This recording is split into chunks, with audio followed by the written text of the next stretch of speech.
The shuttle's engines hummed to silence as the last of the landing procedures were completed, marking humanity's first successful touchdown on Titan. Outside the windows of their craft, the dense orange haze that enveloped Saturn's largest moon swirled mysteriously, obscuring the rugged, ice-covered landscape beyond. Inside, the atmosphere was a mix of relief and anticipation. Captain Elaine Mercer, a veteran of space missions but new to the frontiers of extraterrestrial colonization, turned to her crew with a smile that betrayed a hint of the tension she felt. "Welcome to Titan, folks. Let's make history." Her attempt at levity was met with a mixture of cheers and weary smiles. The crew had trained for years for this moment, yet nothing could fully prepare them for the reality of setting foot on an alien world. Dr. Samir Patel, the mission's lead scientist, peered out the window, his eyes wide with curiosity. "Imagine the secrets waiting for us out there," he mused, almost to himself. "This could redefine our place in the universe." "Yeah, as long as that place isn't 6 feet under the ice," retorted Mia Chen, the engineer, whose practical mindset often clashed with Patel's idealism. Her comment drew a round of nervous laughter from the crew. As they began unloading equipment and setting up the initial modules of the habitat, a strange phenomenon caught their attention. A shadow, vast and undulating, swept across the landscape with an eerie silence. It was unlike anything they had seen before, moving against the wind, defying the natural laws they knew. "Did anyone else see that?" asked Alex Rios, the mission's pilot, shading his eyes as he tried to track the disappearing anomaly. Mercer frowned, scanning the horizon. "Probably just a trick of the light, or maybe something with the haze. Keep an eye out, but let's not get distracted. We have a base to build." As the day progressed, the shadow's passage became an anecdote, a curious occurrence to be analyzed later. The crew focused on their tasks, establishing life support systems and communications with Earth. Yet, as the Titan night approached and the sun dipped below the horizon, casting long, alien shadows across the moon's surface, the sense of unease grew. Sitting around the mess table after their first meal on Titan, the crew shared stories and jokes, trying to lighten the mood. Patel, ever the optimist, raised his glass in a toast. "To Titan may our stay here be fruitful, and our discoveries many." "Cheers to that," Mercer agreed, clinking her cup against his. "But let's also make sure we all get back home to tell the tale." Chen, tinkering with a piece of equipment, added, "And let's hope the only shadows we deal with are our own. I've had enough surprises for one day." The laughter that followed was genuine but brief. As they settled into their bunks for the night, the shadows outside seemed to press closer.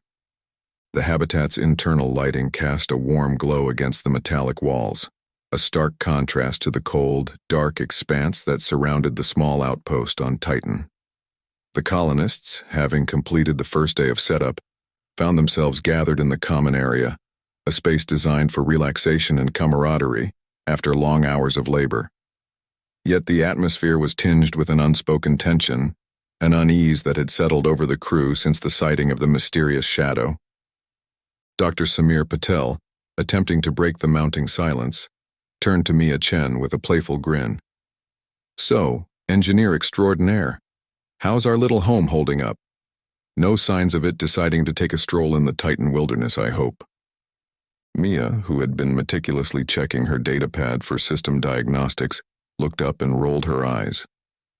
"Unless you've suddenly developed a talent for bad jokes, I think we're stable.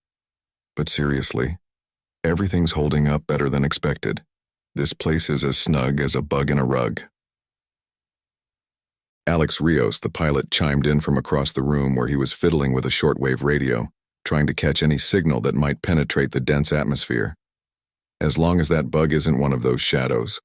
Did anyone figure out what that was? Because I've flown in some weird places, but that takes the cake." Captain Elaine Mercer, seated at the head of the table, nursing a cup of coffee, replied, "We're logging it for analysis, but let's not jump to conclusions. Could be anything from a natural phenomenon to an optical illusion. Titan's full of surprises." The conversation was interrupted by a sudden flicker of lights, causing a brief moment of silence before the habitat's systems stabilized again. Speaking of surprises, muttered Chen, her gaze shifting back to her datapad. That shouldn't have happened. I'll check the power systems. Maybe the solar panels are acting up. As night fell, a sense of isolation crept into the hearts of the crew. The vast, unexplored wilderness of Titan pressed in on them, a constant reminder of how far they were from home. The occasional creaks and groans of the habitat settling into the icy terrain did little to ease the mood. Later, as the crew members retired to their bunks, whispers of unease transformed into an oppressive silence. In the dim light of his bunk, Patel lay awake, staring at the ceiling. The shadows seemed to dance just at the edge of his vision, forming shapes that vanished when he tried to focus on them. A creeping feeling of being watched settled over him, an irrational fear that he knew was just his mind playing tricks, yet the unease persisted. The next morning, over breakfast, Rios brought up the noises he'd heard during the night. Anyone else hear that? Like whispers almost, or fabric moving. I checked the vents, but nothing. Chen, looking more tired than usual, nodded. Yeah, I heard it too. Thought I was just dreaming. This place, it's eerie at night. Mercer, sensing the growing fear among her crew, decided to address it head-on. Listen, we're all feeling the stress of being in a new environment. It's natural, but we're trained for this. We check our systems, we stick together, and we stay rational. Let's focus on our mission and keep our heads clear. Titan's not going to scare us off that easily. The crew nodded, their resolve strengthened by Mercer's words, but the underlying fear remained. As they set out for another day of work on the alien moon, the shadows seemed to linger longer, as if drawn to the life and light within the habitat. Titan's second week under human habitation began with a string of technical glitches that had the crew of the outpost on edge.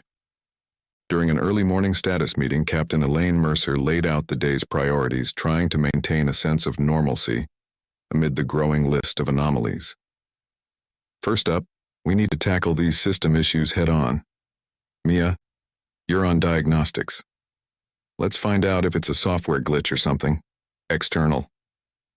Mia Chen, rubbing the bridge of her nose, already looked exhausted. Yeah, because Titan's famous for its gremlins, she quipped, earning a few strained chuckles from the crew. I'll start with the mainframe, see if I can't sweet-talk it into behaving. Dr. Samir Patel, ever the optimist, tried to lighten the mood. While Mia charms our rebellious tech, I'll continue cataloging the local geology. Who knows?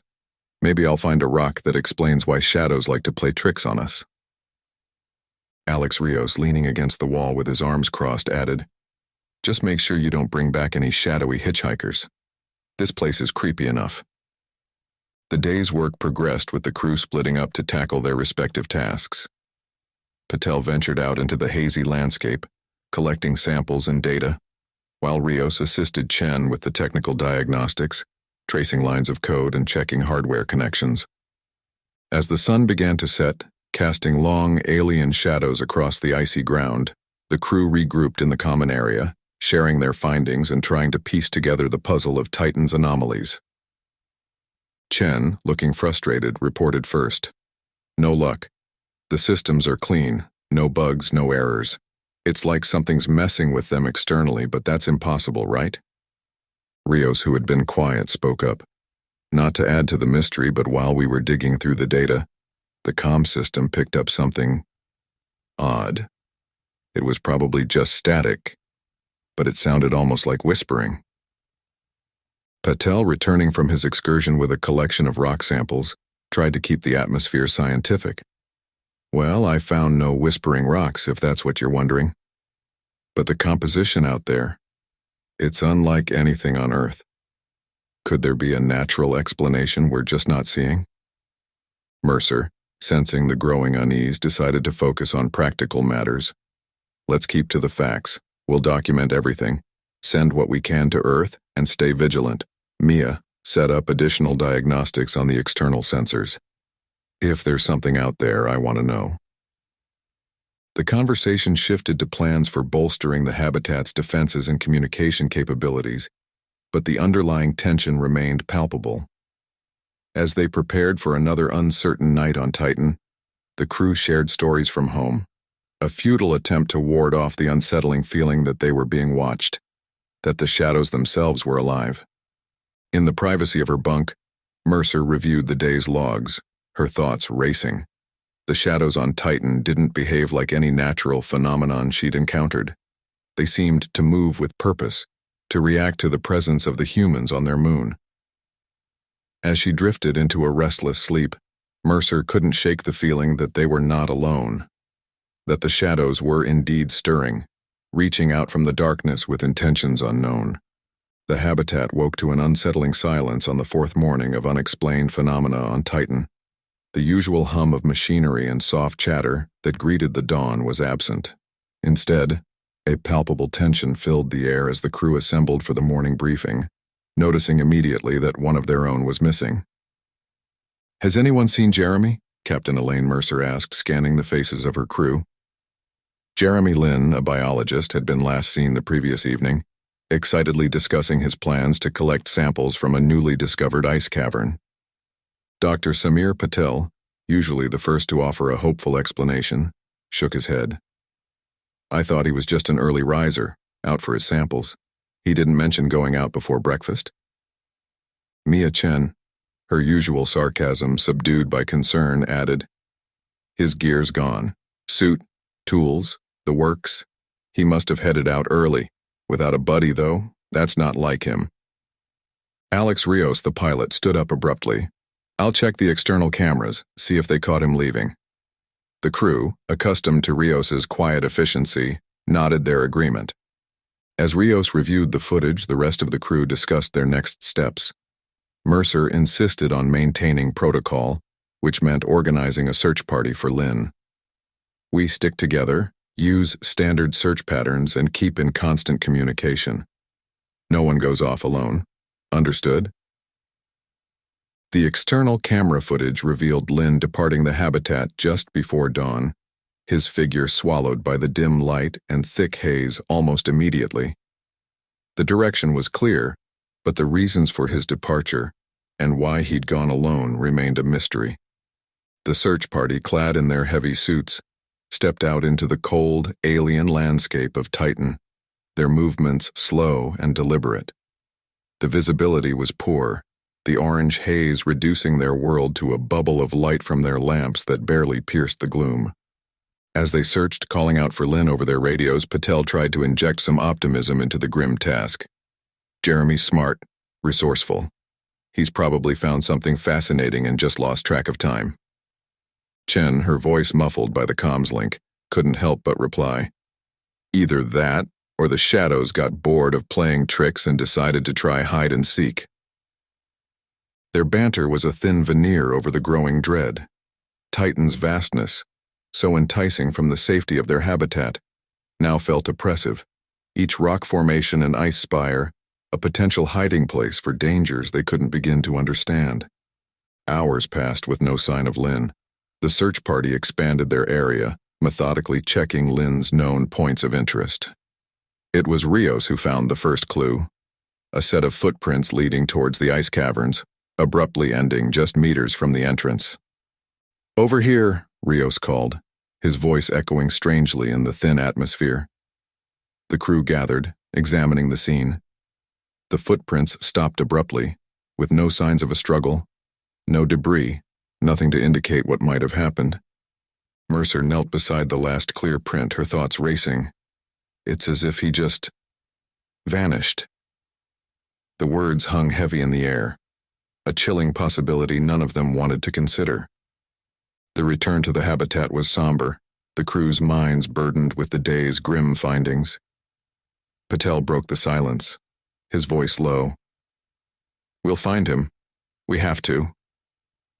Mercer, leading her team back through the haze, responded with a determination that she hoped was contagious. "We will. No one gets left behind. Tomorrow, we expand the search. Tonight we plan, we rest, and we stay vigilant." The disappearance of Jeremy Lin had cast a shadow over the Titan habitat, deeper and more foreboding than any physical anomaly they had encountered so far. The crew's morale was low, and the sense of isolation from Earth felt more pronounced than ever. Despite this, Captain Elaine Mercer rallied her team for another day of searching, her leadership the glue holding them together in the face of the unknown. As they prepared to head out, Dr. Samir Patel tried to inject a bit of levity into the heavy atmosphere. "You know, back on Earth, I used to get lost in the library stacks for hours. Found some of my best ideas there. Maybe Jeremy's just onto something big out there." Mia Chen, checking her equipment with more force than necessary, shot back, "Yeah, well, let's hope he's left us some breadcrumbs to find him by, and not the kind that get eaten by birds or shadows." Their attempt at humor did little to lift the weight from their hearts, but it was a welcome distraction from the creeping dread that had settled in the pit of their stomachs. As the search party ventured out into the eerie landscape, their radios crackled to life with the usual check-ins from the habitat. But today, something was different. Amid the static and the routine status updates, a new sound emerged, a whispering like the rustle of dry leaves or the soft murmurs of a distant crowd. It was almost musical, and entirely out of place on the barren moon. "Does anyone else hear that?"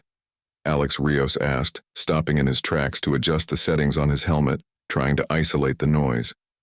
Patel, ever curious, perked up. "Hear what? I just get the usual hiss and crackle. Maybe your suit's picking up some interference from the habitat?" But Chen heard it too. "No, there's something. Listen." She paused, tilting her head. "It's like voices almost. Can't make out what they're saying, though." The team fell silent, straining to hear the whispers that seemed to come from nowhere and everywhere at once. The sounds were unsettlingly human, yet no words were discernible, just a constant murmur that raised the hairs on the back of their necks. Mercer, ever pragmatic, broke the silence. "Keep focused, team. Could be a signal bounce, could be our brains playing tricks. We've got a job to do." They pressed on, but the whispers grew louder, more insistent. It became impossible to ignore, a siren song that tugged at the edges of their consciousness, promising answers, urging them deeper into the haze. As the day wore on, the source of the whispers remained elusive, and the crew found no further trace of Lynn. The voices, however, were a different matter. They seemed to follow the crew back to the habitat, a ghostly presence that lingered at the edge of hearing. Back inside the relative safety of their outpost, the crew gathered to discuss the phenomenon. Theories ranged from auditory hallucinations brought on by stress and isolation to interference from Titan's dense atmosphere playing tricks with their equipment. Patel, looking through the data they had collected, frowned. "There's a pattern to it, almost like language. But it's unlike anything I've ever seen. If we're hearing voices, maybe Titan's not as dead as we thought." Chen, who had been tinkering with a receiver trying to isolate the signal, shook her head. "Or maybe we're just the first people to go space crazy on Titan. I mean, voices? Really? What's next, shadow people knocking on our door?" Rios, who had been quiet, spoke up. "Whatever it is, it's affecting our focus. We need to stay grounded. Remember why we're here. We're scientists and explorers, not ghost hunters."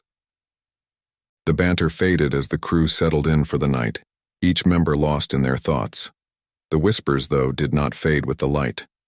They continued, a haunting melody that promised secrets in the dark, luring the weary and the vulnerable with the siren call of the unknown. As the days passed with no sign of Jeremy Lin, the strain began to manifest in more than just jumpy shadows and unheard voices. The once cohesive team found themselves splintering, their trust in each other and their mission eroding like the icy landscape outside. During a particularly tense breakfast, Dr. Samir Patel attempted to steer the conversation towards a plan of action. "We need to focus on what we can control, the whispers, the shadows. Let's document them, study them. There has to be a scientific explanation." Mia Chen, her patience wearing thin with every unexplained event, snapped back. "Study them?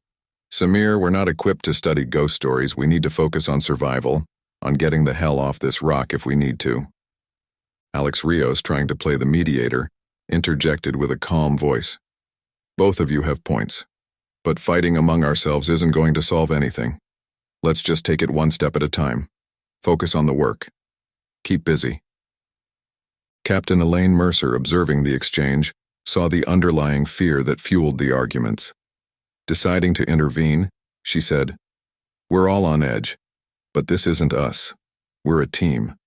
We need to remember why we're here. Let's get back to basics. Secure the habitat, make sure our comm systems are at full capacity, and keep an eye out for each other. We can't let whatever is happening tear us apart." The day's work was filled with silent tension, each member of the crew lost in their tasks and thoughts. As they worked to reinforce the habitat's structures and systems, the whispers seemed to mock their efforts, a reminder of the unseen force that shared their space. In the evening, gathered around the common area in an attempt to find some semblance of normalcy, Patel brought out a deck of cards, suggesting a game to lighten the mood. "How about a round of poker? Loser has to do an extra EVA shift." Chen, despite herself, let out a short laugh. "You're on. Just prepare to freeze your butt off outside because I'm winning this." The game started with lighthearted banter, a brief respite from the eerie atmosphere that had settled over the habitat. But as the night wore on and the whispers grew louder, the facade began to crack. Rios, throwing down his cards in frustration, said, "How can you guys just sit here like everything's normal? We're being haunted by I don't know what, and we're playing cards?" Mercer, setting her own cards down, looked around at her crew. "We're trying to keep sane, Alex, but you're right. We need to address this head-on. Tomorrow we'll set up a dedicated team to analyze these incidents. We'll record, track, and try to communicate if possible. It's time we learned more about our uninvited guests." The crew nodded in agreement, the decision bringing a new sense of purpose. They were explorers, scientists, and now, investigators into the unknown. The whispers, the shadows, they were no longer just a threat to their safety, but a mystery to be solved. The Titan habitat had become a hub of frenetic activity as the crew shifted their focus towards understanding the mysterious phenomena that had besieged them. Captain Elaine Mercer had organized 2 teams, one led by Dr. Samir Patel, dedicated to collecting and analyzing any physical evidence of the whispers and shadows, and another, headed by Mia Chen, focused on enhancing the habitat's defenses and communication systems. On the morning of their new mission, Mercer addressed her crew with a firm resolve. "Today we're not just survivors, we're investigators. Whatever's happening here, we're going to get to the bottom of it. Let's be careful, but let's also be curious. We've got a chance to make history. Again." As Patel's team set out, equipped with audio recorders and various sensors, he tried to lighten the mood. "Let's find ourselves a ghost," he joked, scanning the icy landscape with a handheld spectrometer. Chen, double-checking the integrity of the habitat's external cameras, shot back, "Just make sure it doesn't follow you home. I don't need any extra shadows creeping around in here." The banter was a thin veneer over the palpable tension, but it served its purpose, keeping the crew focused on their tasks rather than their fears. Patel's team spent hours in the field recording ambient sounds and collecting samples from areas where the shadows had been particularly active. Meanwhile, Chen and her team fortified the habitat, installing additional lighting and updating the software in an attempt to filter out the whispers from their communications. As the day turned into evening, Patel gathered the crew to review the collected data. The audio recordings were mostly static, but amidst the noise, they managed to isolate sequences of the whispers. When played back, the sounds filled the room, a chorus of unintelligible voices that sent shivers down their spines. "It's like they're trying to speak to us," Patel mused, adjusting the playback speed in an attempt to decipher the sounds. "Or maybe they're just speaking amongst themselves, and we're eavesdropping." Rios, who had been quiet, leaned in closer. "Can we try to communicate back? Maybe send out a broadcast of our own?" Mercer considered this. "It's worth a try. If there's intelligence behind these phenomena, perhaps we can establish some sort of dialogue. Mia, set up a broadcast. Let's see if our uninvited guests are willing to talk." The crew worked into the night, preparing a simple message in various languages, including mathematical sequences, hoping to bridge the communication gap with whatever was causing the whispers and shadows. Chen, as she initiated the broadcast, couldn't help but quip, "Here's hoping they're friendly and literate." The habitat fell silent as they waited for a response. Minutes stretched into hours, and just as they began to lose hope, the habitat's systems flickered wildly. The air filled with the sound of the whispers, louder and more intense than before. But this time, amidst the cacophony, patterns emerged, repetitive sequences that mirrored the mathematical parts of their message. Patel, his eyes wide with excitement and fear, exclaimed, "They're responding. It's not just noise, it's communication. This changes everything." The revelation that they were not alone, that the phenomena had intelligence and could respond, was both exhilarating and terrifying. The crew sat in stunned silence, grappling with the implications of their discovery. Mercer, breaking the silence, said, "We've made contact. But with what? We still don't know. This is just the beginning. We need to be cautious, but we also need to keep pushing for answers." The crew agreed, united by the breakthrough. They had come to Titan as explorers, and now found themselves as pioneers on the frontier of a new form of communication. The shadows and whispers, once sources of fear, had become subjects of profound interest and curiosity. Following their groundbreaking attempt to communicate with the unseen entities on Titan, the crew woke to a habitat that felt different. The air was charged with a palpable tension, a mix of anticipation and apprehension for what might come next.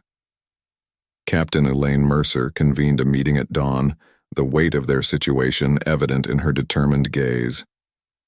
"As of last night, we've entered new territory," she began, her voice steady.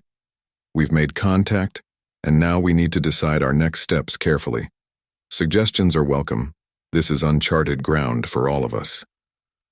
Dr. Samir Patel, his usual optimism tempered with a newfound seriousness, was the first to speak. "We should continue trying to communicate, expand our message, see if we can establish a more complex dialogue. There's so much we could learn." Mia Chen, who had been up most of the night reinforcing their systems against the increased activity, added, "While Samir chats with our ghostly friends, I suggest we boost our defenses. Whatever these entities are, we don't know their intentions. I'm all for science, but I'm also for us staying safe and sane." Alex Rios, who had been monitoring the external sensors, nodded in agreement. "The activity outside has spiked since our broadcast. It's like we've stirred up a hornet's nest. Let's not go poking it with a stick too much." Mercer considered their words carefully. "All right. Samir, continue your attempts to communicate, but let's keep it measured. Mia, Alex, do what you can to secure the habitat. We need to be prepared for any outcome." The day's work was a mix of cautious exploration and rigorous preparation. Patel's team worked on refining their messages, incorporating feedback from the previous night's interaction, while Chen and Rios focused on enhancing the habitat's physical and digital security measures. As night fell on Titan, the crew gathered in the common area, a brief moment of calm in the storm that was brewing outside their walls. Patel, trying to lighten the mood, quipped, "At least we're making history, right? First humans to possibly annoy an alien intelligence." Chen, checking the readouts on her tablet, shot back, "Let's just hope they're the forgiving type. I'd hate to be remembered as the crew that started an interstellar incident over a bad line of code."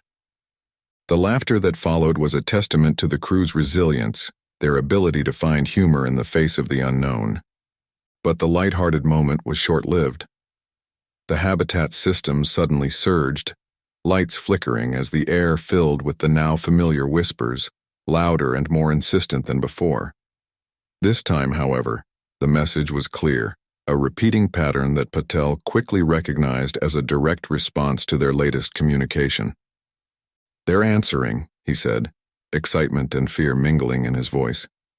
"It's a mathematical sequence, a mirror of what we sent, but with variations. They're trying to tell us something." As they worked to decode the message, the external cameras captured a sight that chilled them to the bone. Shadows, more defined than ever before, gathered outside the habitat, swirling in patterns that seemed almost ritualistic. Mercer, watching the display, felt a knot of dread in her stomach. This is it. We've got their attention. Now we need to figure out what they want.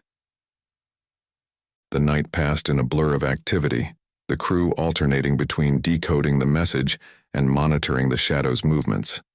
By dawn, they had their answer, but it was not what they expected. The entity's message was a warning, a plea to cease their attempts at communication. The variations in the mathematical sequences spelled it out clearly. Stop. Danger. Mercer convened a final meeting as the sun rose over Titan's horizon. We've been warned. It seems our curiosity has pushed us into dangerous territory. We need to respect their wishes, dial back our attempts at contact. Patel, disappointment etched on his face, nodded in agreement. We've learned so much, but at what cost? Maybe some mysteries are meant to remain unsolved. Chen, looking over the data one last time, sighed. Well, at least we tried. Who knows? Maybe one day we'll be ready for each other. The decision was made to halt all communication attempts and focus on their original mission, with the hope that the entities would withdraw. But as Titan's shadows lingered, a reminder of the moon's mysteries enveloped the crew, a sense of unease that perhaps some thresholds were never meant to be crossed. The decision to cease all communication attempts with the unseen entities on Titan marked a turning point for the crew. As Captain Elaine Mercer reviewed the status reports, her thoughts were interrupted by the sound of Mia Chen and Alex Rios in a heated discussion in the common area. We should have never sent those messages, Rios was saying, his voice tinged with frustration. We poked a sleeping bear, and now we're surprised it wants to bite. Chen, leaning against the wall with her arms crossed, countered, And what? Just sit here twiddling our thumbs, ignoring the biggest discovery of our lifetimes? No way. We took a risk, yeah, but that's what exploration is about. Dr. Samir Patel, trying to mediate, added, Both of you have points. We were guided by our desire to understand, to communicate. Maybe we were naive, but we can't ignore the value of what we've attempted here. Mercer, stepping into the room, raised her hand for silence. Enough. We made our decisions as a team, and we'll face the consequences as a team. What's done is done. Now, we focus on ensuring our safety and completing our mission. The crew nodded, the reprimand snapping them back to reality. They turned their attention to fortifying the habitat systems, conducting maintenance checks, and monitoring the shadow activity outside, which had become increasingly erratic. The days passed with no further incidents, a tense calm settling over the outpost. The crew fell into a routine, each member absorbed in their tasks, the earlier debates and disagreements set aside in the face of their shared predicament. One evening, as they gathered for a meal, Patel tried to inject some optimism into the conversation. You know, in every story of exploration, there's always a moment of doubt, a challenge to overcome. Maybe this is ours. We'll get through this, learn from it. Chen, spooning freeze-dried vegetables onto her plate, smirked. Yeah, and maybe next time we'll find a planet with less moody locals, preferably ones that don't communicate via spooky shadows. Rios, despite the situation, chuckled. I'll drink to that, to less moody locals. Their laughter was a brief respite from the tension, a moment of camaraderie amidst the uncertainty. But the light-hearted moment was shattered by a sudden power fluctuation, plunging the habitat into darkness. Mercer, her voice calm in the emergency lighting, commanded, Report! What's happening? Chen, rushing to her console, replied, It's the power core. It's like it's being drained. I've never seen anything like this. The crew scrambled to diagnose the issue, their earlier humor replaced by focused urgency. Patel, monitoring the external sensors, announced, The shadows, it's like they're converging on the habitat. I think they're causing this. As they worked to restore power and understand the phenomenon, it became clear that their attempts to halt communication had not been enough. The entities, whatever their motivations, were now actively affecting the habitat, drawing on its energy, perhaps as a form of retaliation, or simply as a consequence of their presence on Titan. The situation grew more desperate as systems failed, life support warnings began to sound, and the habitat's temperature started to drop. The crew, their breaths visible in the cold air, gathered in the common area, their faces lit by the dim glow of emergency lights. Mercer, looking at each member of her crew, said, "We need to find a solution. Fast. We can't let this be the end of our mission, not like this."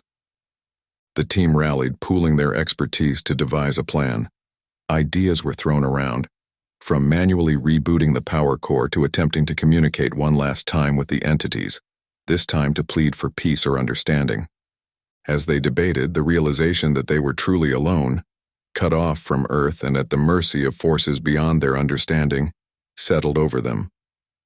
The shadows outside seemed to press closer, a silent audience to the human drama unfolding within the habitat. In those moments, the crew of the Titan habitat understood the true nature of cosmic horror. Not the monsters that lurked in the dark, but the realization of their own insignificance in the vast, uncaring expanse of the universe.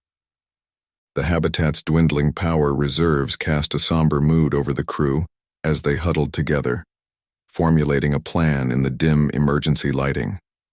The shadows outside seemed almost to press against the windows, an ever-present reminder of the entity they had unwittingly provoked.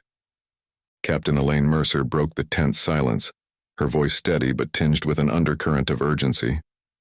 "We need to focus. Our primary objective now is to stabilize the habitat systems. We can't do anything if we freeze to death." Dr. Samir Patel, shivering slightly, attempted to inject a note of levity into the grim situation. "Well, on the bright side, if we do freeze, we'll be perfectly preserved for future archaeologists to find. A modern-day Pompeii, but with less lava and more ice." Mia Chen, who had been poring over the power system diagnostics, didn't look up as she responded dryly, "I'd prefer a legacy that doesn't involve becoming a cautionary tale. Thank you very much." Alex Rios, hunched over a makeshift workstation, added, "Let's make sure it doesn't come to that. I'm not dressed for eternal preservation." Their attempts at humor did little to dispel the gravity of their situation, but served as a brief respite from the overwhelming sense of dread. The crew focused on their tasks, Mercer coordinating their efforts with a calm efficiency that belied her growing concern. As they worked to reroute what little power remained to essential systems, Chen made a startling discovery. The energy drain. It's not just mechanical. It's like the shadows are feeding on it, on us. Patel, who had been attempting to find patterns in the shadows' movements, paused, considering her words. "If they're feeding on the energy, maybe we can use that. Redirect the power flow, create a kind of bait." Rios looked up, intrigued. "A trap?" Mercer considered the idea. "It's risky, but we're out of options. Mia, set it up. Alex, Samir, help her however you can. We've got one shot at this." The crew sprang into action, their movements hurried but precise as they implemented the plan. They rerouted the remaining power to create a concentrated energy source, a beacon to lure the shadows away from the habitat's critical systems. As the makeshift trap was activated, the habitat was plunged into near-total darkness, the only light coming from the faint glow of the baited energy source. The crew waited in silence, watching as the shadows seemed to hesitate, then move towards the new power source with an almost curious intent. For a moment, it seemed to work. The shadows congregated around the energy trap, their forms swirling and merging in a mesmerizing dance. The pressure on the habitat's systems eased slightly, the life support warnings quieting. But the reprieve was short-lived. The shadows, having absorbed the offered energy, returned with renewed intensity, their movements more agitated. It became clear that the trap had not deterred them. It had provoked them. Chen, staring at the external monitors, whispered, "It's like we've just made them hungrier." The habitat shuddered as the energy systems failed completely, the last of the lights flickering out. In the darkness, the crew of the Titan habitat found themselves facing the ultimate consequence of their journey into the unknown. Mercer's voice, steady even in the face of despair, filled the darkness. We did everything we could. I'm proud of each and every one of you.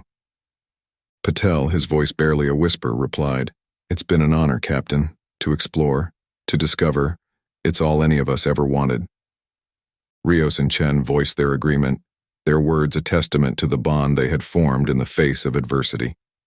As the cold and darkness enveloped them, the crew's thoughts turned to Earth, to the lives and dreams they had left behind. They had sought to extend the boundaries of human knowledge, and in doing so, had encountered a mystery far beyond their understanding. Years passed since the last transmission from the Titan habitat ceased. Back on Earth, the mission was mourned as a tragic loss, the brave crew remembered as pioneers who ventured too far into the unknown. The details of their final days, pieced together from fragmented data and the eerie recordings of whispers, became the subject of endless analysis and speculation.